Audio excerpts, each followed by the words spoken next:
Born to be a Rambler. We rented the studio and recorded the entire album in 22 hours. No sleep, lots of coffee, donuts, and whiskey. 22 hours was not the way to do this. But when all you have is $3,000 borrowed, that's the only way you can in Nashville. I don't advise anyone to do it. Stay out on the road and be at ease with your gift. You can see the world and not put pressure on your heart. Just don't fall for that pie in the sky shit like I did. It's ironic that the very title of the album had the key for my survival all along. By the time we were done, we were flat broke and poor Debbie was still waiting tables and I was a neurotic mess. We didn't have the money to leave Nashville. I heard that the Marty Robbins studio was being dismantled and they needed people to help move furniture out in big trucks. Debbie and I hired on to help and made an extra $100 along with her wages at the restaurant, and finally, on a cold day in November, we pulled out after also selling her Volkswagen. I think we had $200 or $300. As we drove the scallywag east on Interstate 40 toward Knoxville, we were free once again. Debbie had found out that the exams to enter vet school were being held at Durham, North Carolina the next week at Duke University, and our goal was to get there in time for her to take the exams. She studied while I drove. We spent each night on the road in the scallywag and finally got to the campus the night before the exam. The morning I pulled up to send her in, and she was scared to death. I stayed out by the truck and waited for what seemed to be an eternity. She came out that afternoon and said she thought she did all right. Well, this meant that if she passed, there might be a chance for her to get into the University of Pennsylvania for vet school by January. We wanted to get back to her mom's for Christmas, and we were really low on money. I drove us to Nag's Head, and we made an on-the-spot $150 at one of my old clubs. They were all glad to see me and hear the stories about Nashville.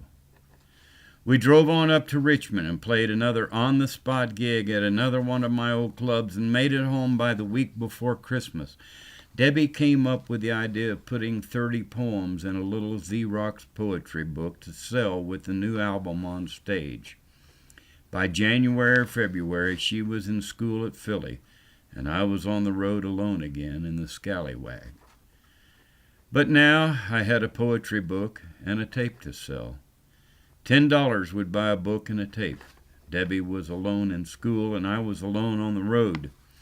It's hard enough to hold on to each other when you're together 24 hours a day on the road. Holding on to each other apart is impossible.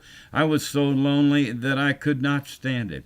She was in school and studying 24 hours a day. We kept going, and her dream of being a veterinarian was becoming a reality.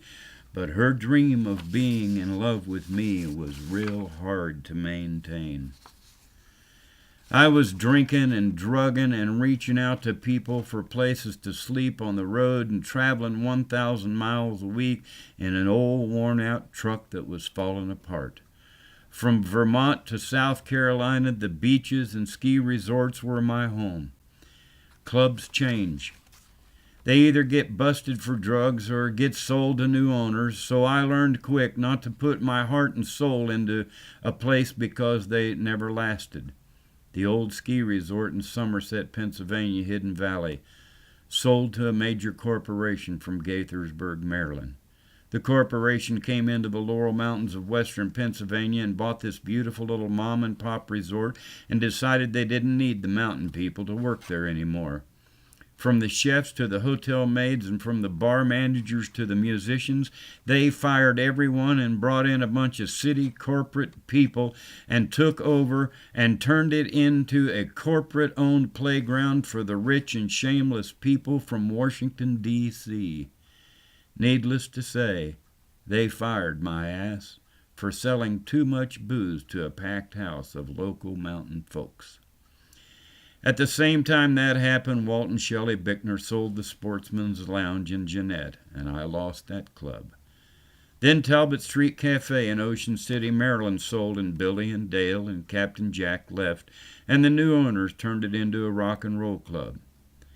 Smackwater Jacks in Virginia Beach, they got sold, and the Mill in Londonderry, Vermont turned into a steakhouse and discontinued entertainment. The Coleraine Inn in Coleraine, Massachusetts burned to the ground, and the owner went away. I was damn near out of work and barely able to find any place to sing. One night, while staying in Irwin, Pennsylvania at the Pine Motel in January, a year after Born to be a Rambler came out, a very important incident happened that would change my life from then until now. I have to tell you a story now that will change the direction of my career.